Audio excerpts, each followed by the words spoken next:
When I hear the stories of these individuals, there is an incredible amount of suffering.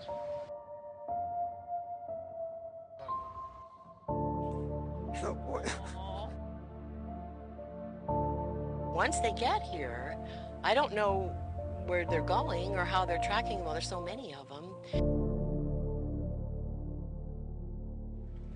Welcome to a special edition of KCAL News at the Border, the face of migration. I'm Pat Harvey. I'm Rudabeh Shabasi. Immigration is a key issue for voters heading into November, and this year, California became a hotspot for border crossers. We traveled to see it firsthand, and we found out the face of migration is changing. These are the top countries that migrants are fleeing for to come to the U.S., but it's not just Latin America. We met people from Asia, the Middle East, and Africa. For many, the journey is perilous, but they say it's their only option.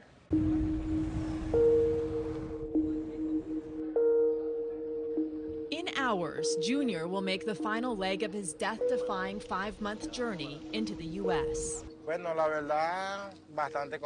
Honestly, I'm very happy, excited, and motivated. It's an experience that makes me want to cry because it's something that so many of us Venezuelans aspire to, but only a few of us achieve. Junior comes with 9 family members, including his 5-year-old boy. They've been waiting for 3 months in Tijuana to cross legally into the United States after making an appointment through the Customs and Border Patrol One app for an asylum application a month and a half ago.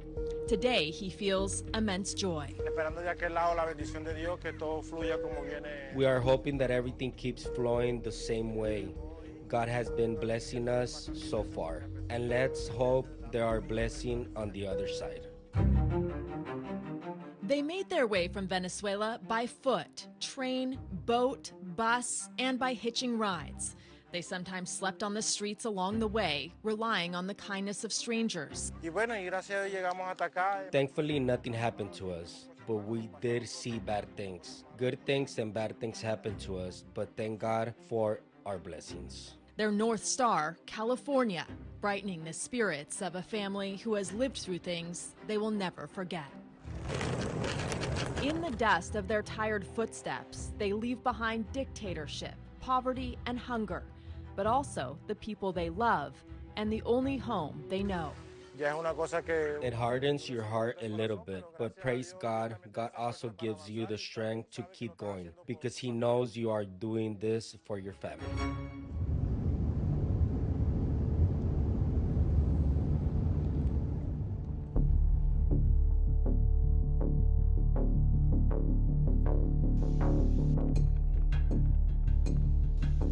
Like Junior, thousands of others are waiting in Tijuana, separated by language, continent of origin, religion, and class, but bound by a past painful enough to leave it all behind, and a dream to better the lives of their children and the faith that carries them through the jungles, oceans, and deserts. This woman, who we'll call Maryam, is one of them. In Afghanistan, students get harassed, bombed, beaten. The times that my children went with my husband to work, we didn't have any hope anymore. We only begged God to let them come home alive every day. We had no other way in Afghanistan. And when the Taliban came to power, everything got worse. Women couldn't even enter the alleyways of their own homes or walk on the streets. Girls weren't allowed to study after the 6th grade. When the Taliban took Afghanistan, they kidnapped my brother-in-law, 2 of my uncles, and 3 of his boys. We didn't have any word from them. We didn't even know if they were alive. Maryam and her children have only known war. Now she grapples with new fears. Along with her 4 children and her elderly parents, she made her first perilous journey over land from Afghanistan to Iran, then to Brazil, making her way through the Darien Gap and up Central America, arriving in Tijuana 3 months ago.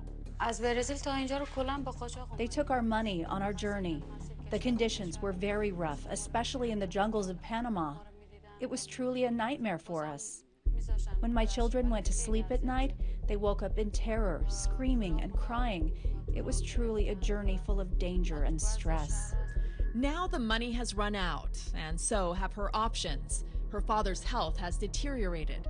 Her parents' passports have expired, so unlike Junior, they cannot register on the app to make an appointment and legally enter the country while they wait for their asylum claim to go through the system.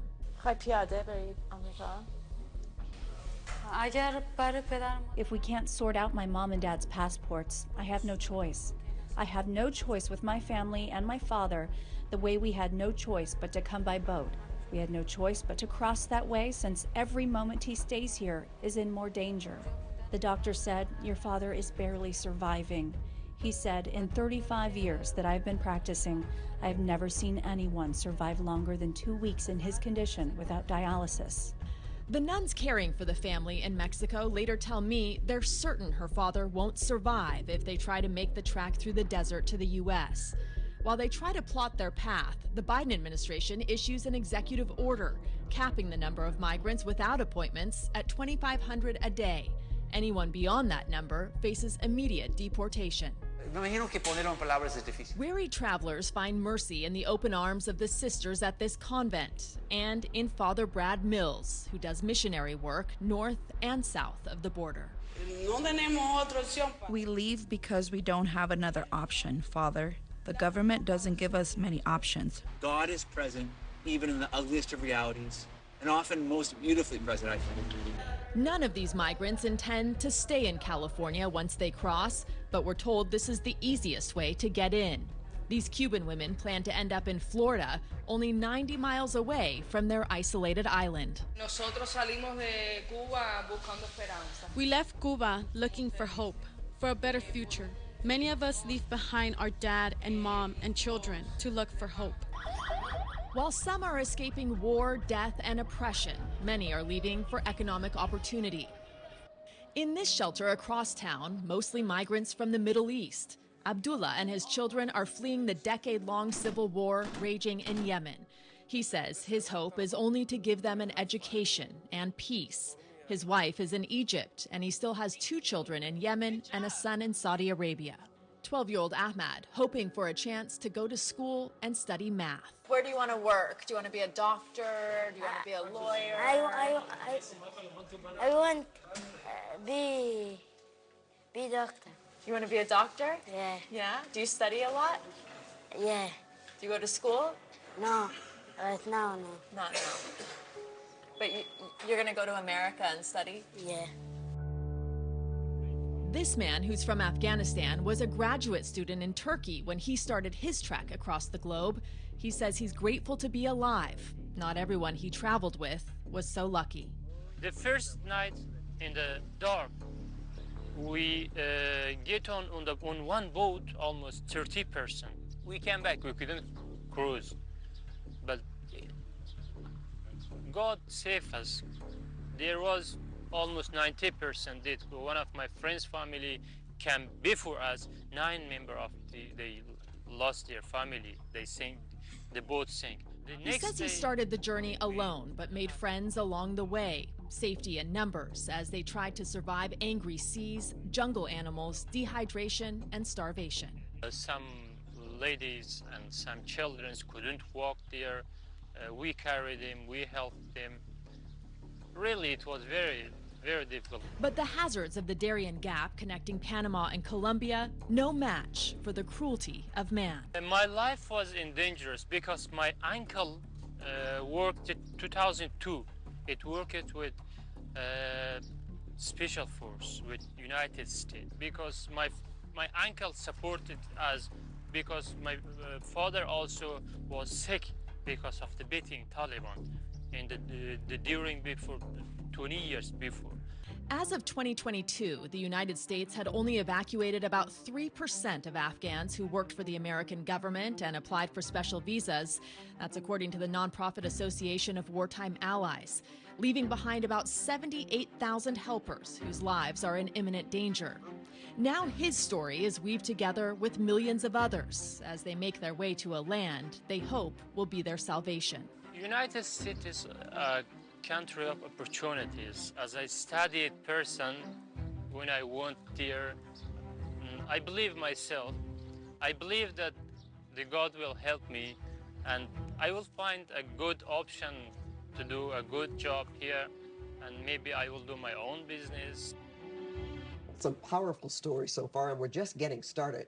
Now, Rudabeh, you talked to some migrants who came to California. They crossed into California, but they don't plan on staying here.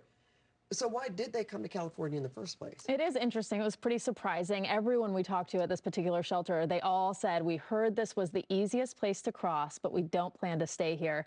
And a lot of them have friends or family or a connection, some sort of contact in other cities in the U.S. So they just plan on getting over the border in the easiest possible place and then making their way to these other cities. But not all of them have a sense of the geography of the United States, how vast it is, how big it is. So they'll talk about getting to St. Louis, getting to Miami, getting to New York, which is we know is not easy. Very far away. Yeah. And I think a lot of them thought, you know, and heard rightly that Texas and Arizona, for example, are not going to be as hospitable to them. They don't have the services and they have much tighter restrictions. They're not sanctuary cities. Correct. Like we have here in California.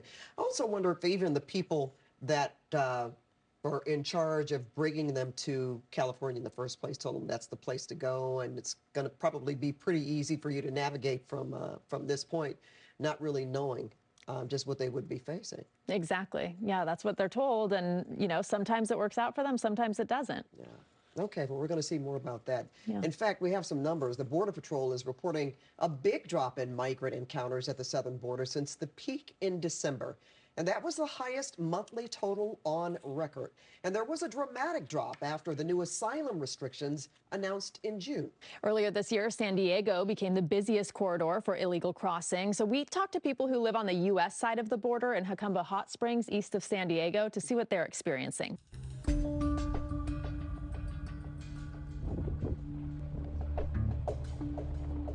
Once in a while, I'll hear a chain clinking and what'll look like a ninja flying over, you know, and then they're gone.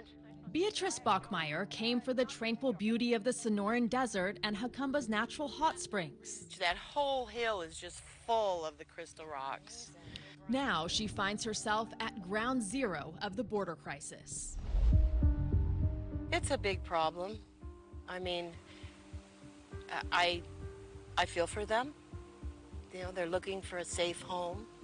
But I also care about my country and am concerned that we vet people. Perhaps if they have a criminal past, we need to know that. Because once they get here, I don't know where they're going or how they're tracking them. Well, there's so many of them. So you see the Trump-era fence is very tall. It seems nearly impossible to scale. However, we just found a gap in the fence just with this simple barbed wire coming into the U.S., and that's why the Mexican National Guard on the other side has set up an outpost. Since the wall has been up, it's been very helpful. Stuff was taken all over from my yard. Also living along the enhanced border wall, Nancy Cordova. It was just last week one day, I saw about 30, it looked like about 30 people walking in single file. They looked like Chinese, and they were going towards the Border Patrol. Mostly they want to know where they're at. Karen Parker uses her truck as an ambulance. For the last year, she and other volunteers have come out day after day to help care for the newly arrived migrants who are usually confused, exhausted, and dehydrated, and often injured or sick. Some of them, she says, unaccompanied minors. If you had, 100 kids without food and water at your back door, you'd water them and feed them too. And that's one thing as neighbors we all agree on out here. There's Republicans out here, there's Democrats out here on both ends of the spectrum and the extreme. But we all agree on this, that children need water, children need medical care. Encampments like this one are a stark contrast from when migrants used to hide from authorities. You can see it's basically in plain sight off the freeway here. You can see where they were sleeping. Right now there's no one here, but we're told sometimes as many as 30 or 100 migrants come and stay here until they get processed. On this day, this group of migrants from all over Central and South America, but also from Egypt, China, and other countries, are waiting for Border Patrol to pick them up. How much was it? Do you remember? 60 solid. $60,000? Yeah. $60,000? Yeah. This man came from China. How he got here and who helped him on his month-long journey, he says, is a secret. His reason for leaving China, he was jailed for refusing the COVID vaccine. He has now made it to America, but his future is uncertain. You're all by yourself? No, nobody. Just by yourself? Yeah. Oh, scary, huh? Yes. So Yeah. I'm a nurse. I'm seeing people from all over the world are coming to my village. Yeah. But you're welcoming them. Yeah. I'm a good neighbor. You know, this is our land. This is my community. But do you think it's sustainable for all these people to keep coming? No. What's the solution, you think? I don't have one. I don't think there is a political solution.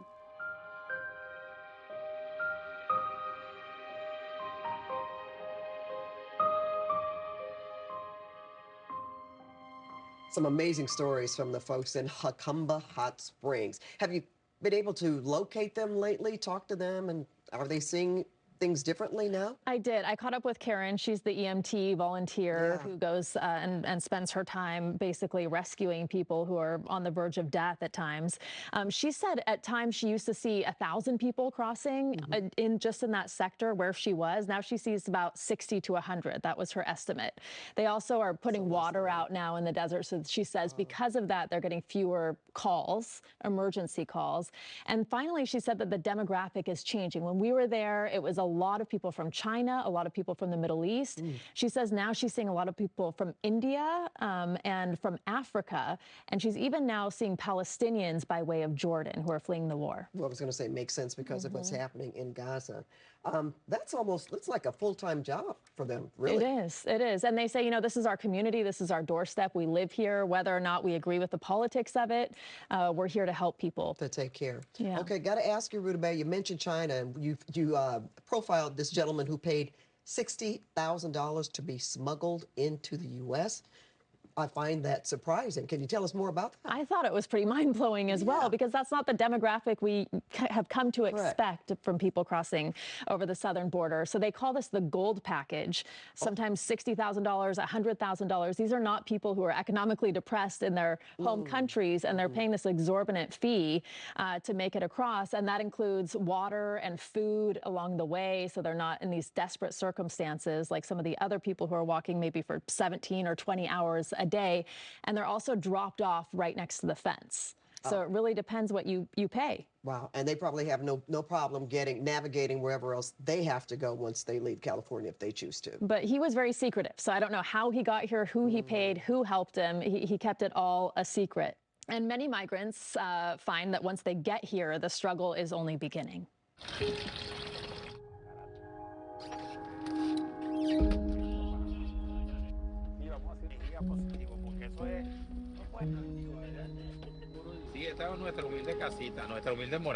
This is our humble little home. We have water, we have everything, but something is always missing. For those who have made it to California, like Oscar Gonzalez, one of 10 people who now lives in this RV in San Diego, family is the motivation, the joy, and the comfort in life. When my daughter called me, I had no response. She left me stupefied, in shock. I returned to her 3 days later and told her, I'm going with you. A trained paramedic, Oscar didn't want his family making the journey alone, including on La Bestia, up Mexico. It's estimated that 500,000 migrants jump on the so-called train of death on their way to the United States every year. Many of them don't make it to their destination alive. Others survive, but without all their limbs. We got to the border of Panama and Colombia, where we had to cross the jungle and pay others $300 to help us cross. There were people from China, Haiti, Cuba, and a mix of other people who wanted something better for their well-being and their family. He carried his grandchildren through the jungles of Panama.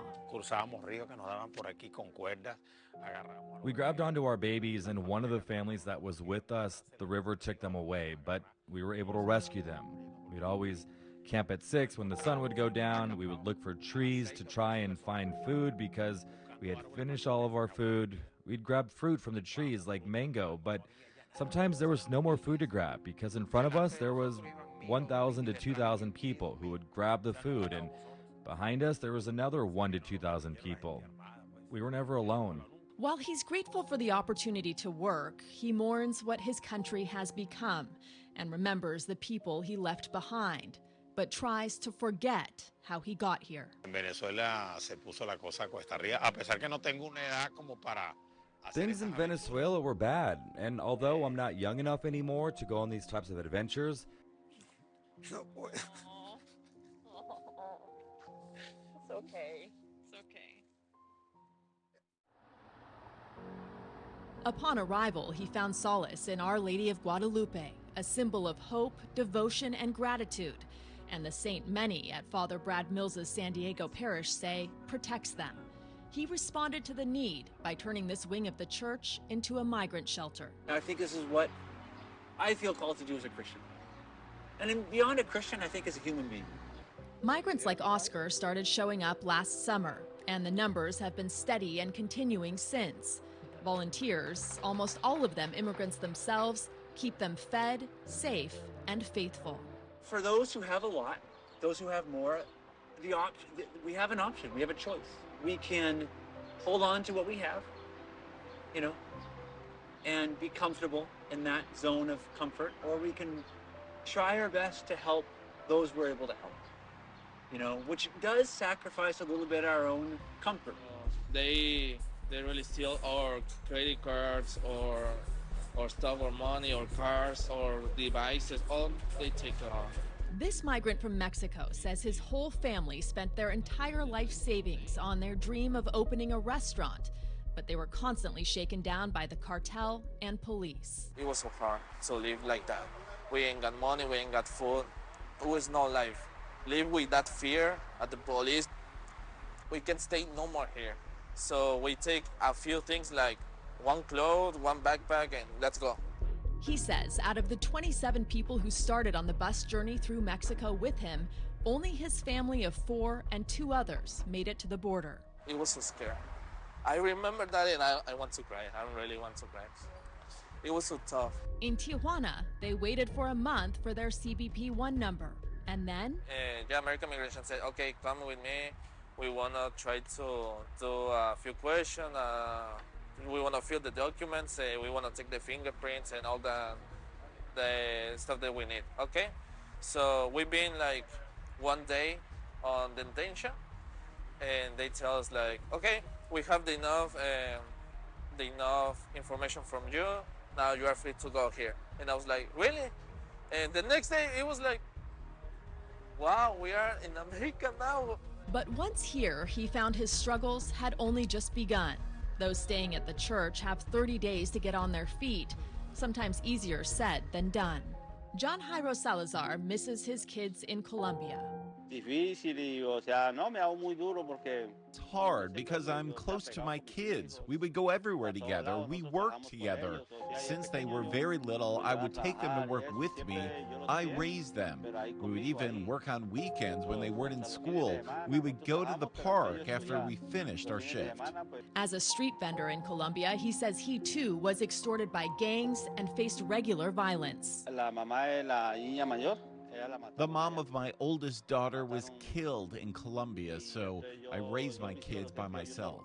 Mexican authorities deported him twice along the way, but he kept trying, finally crossing after traveling for months, hungry and sleeping on the streets.